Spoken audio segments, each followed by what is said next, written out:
Hello, আজকে এই মনসা ঠাকুরটাতে পুরোপুরি চুল লাগিয়ে ফেললাম। তো চলো, আমি অরিন্দম। তো সকালবেলা আজকে দোকানে এসে সেরকম কোনো কাজ খুঁজে পাইনি, তো দোকানেই বসেছিলাম।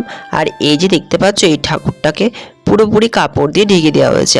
আবার কারণ আমাদের এখানে রাস্তায় এত পরিমাণে ধুলো উঠছিল যে ঠাকুরটাকে ঢেকে দেওয়া হয়েছে।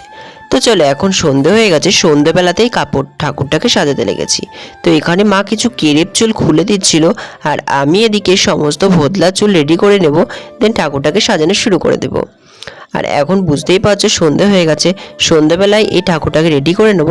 তো চলো, চুল লাগানোর জন্য আমি প্রথমে কি করেছিলাম, এখানে ভোদলা চুল দিয়ে নিয়েছিলাম সাইডে ওপরে।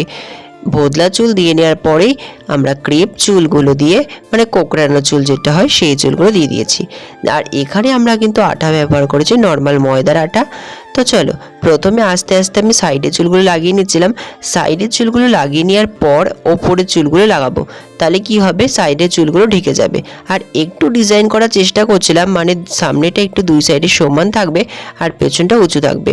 তো জানি না কেমন হয়েছে, তোমরা কাছাকাছি লুকটা যখন দেখাবো তখন তোমরা অবশ্যই দেখে বুঝতে পারবে।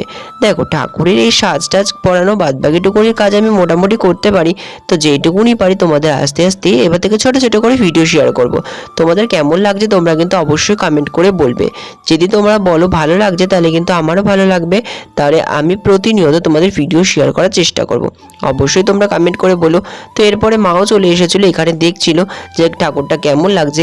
মা মাঝে মাঝে বলছিল চুলটা একটু কম কম লাগছে। তো তোমরা কি বলবে কমেন্ট করে যে চুলটা কি সত্যি একটু কম কম লাগছে? কিন্তু আমার তো মনে হচ্ছিল না, কারণ এইটুকুনি ঠাকুরের ক্ষেত্রে এই চুলটা যথেষ্ট। এর থেকে বেশি চুল দিলে আমার মনে হবে একটু বেশি বেশি মনে হবে। তো দেখো কেমন লাগছে কিন্তু কমেন্ট করে বলো। আর রাত্রেবেলা আমার ক্যামেরাতে যেইটুকুনি উঠেছে সেইটুকুনি তোমাদের সঙ্গে শেয়ার করেছি, আশা করি ভালো লাগছে। আর তোমরা হয়তো তোমাদের মনে অনেকেই প্রশ্ন আসতে পারে যে গহনা নেই কেন।